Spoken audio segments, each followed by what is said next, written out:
Salamat sa pagpalayang pagmamahal. Welcome to our 365 daily devotion. Ako po si Alexander Gomez from Batch 3. At ang topic po na tatalakayan natin ngayon ay the purpose of angels. Ngayon po ating Bible verse ay tungkol sa Psalm chapter 103 verse 20. At buksan po natin ang ating puso't isip sa mga salita ng Diyos. Sinasabi dito na, praise the Lord, you, His angels, you mighty ones who do His bidding, who obey His word. Teaching number 1, angels attend to God's commands. Ang mga anghel ay sumusunod sa mga utos ng Diyos. Pinapakita sa verse na ito na ang mga anghel ay hindi kumikilos ayon sa sarili ng kagustuhan. Sila ay lubos na masunurin sa Diyos at handang gawin ang anumang ipag-utos niya.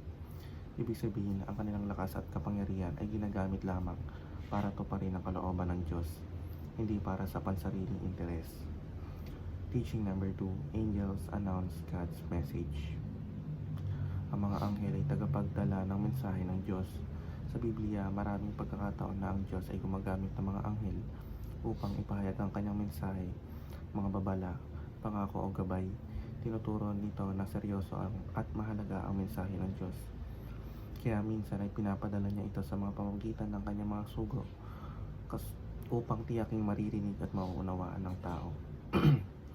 Teaching number 3, angels assist God's people. Ang mga anghel ay tumutulong sa mga taong naglilingkod sa Diyos. Ang mga anghel ay hindi lamang makapangyarihan, kundi sila rin ay tinalagang tumulong at maglingkod sa mga tao ng Diyos. Maaari sila magbigay ng proteksyon, lakas ng loob at patnubay ayon sa pahintulot ng Diyos. Pinapakita nito na hindi tayo nag-iisa sa ating pananampalataya at pakikipaglaban sa buhay. Application number 1, appreciate that we are co-servants with angels. Pahalaga na tayo ay kapwa-lingkod ng mga anghel. Pagamat makapangyarihan ng mga anghel, sila rin ay mga lingkod ng Diyos katulad natin.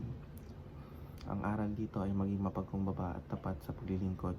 Kung ang mga anghel ay buong galak na sumusunod sa Diyos, lalo tayong dapat maging handa na maglingkod sa Kanya sa araw-araw, sa maliit man o malaking bagay. Application number 2, affirm the existence of spiritual warfare. Kilalanin na may umiiral na spiritual. Pinapaalala sa verse na may nangyayari spiritual na digmaan. Hindi lamang pisikal ang ating mga laban, may mga pagsubok, tukso at hirap na hindi natin makikita ng mata. Dahil dito, mahalaga maging mapanalangin, mapagmatsyag at matatag sa pananampalataya dahil ang tunay na laban ay spiritual.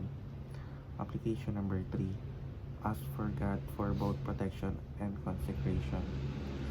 Dahil alam natin may mga panganib, physical man o spiritual, inaanyayahan tayo ng aral na humingi ng proteksyon mula sa Diyos.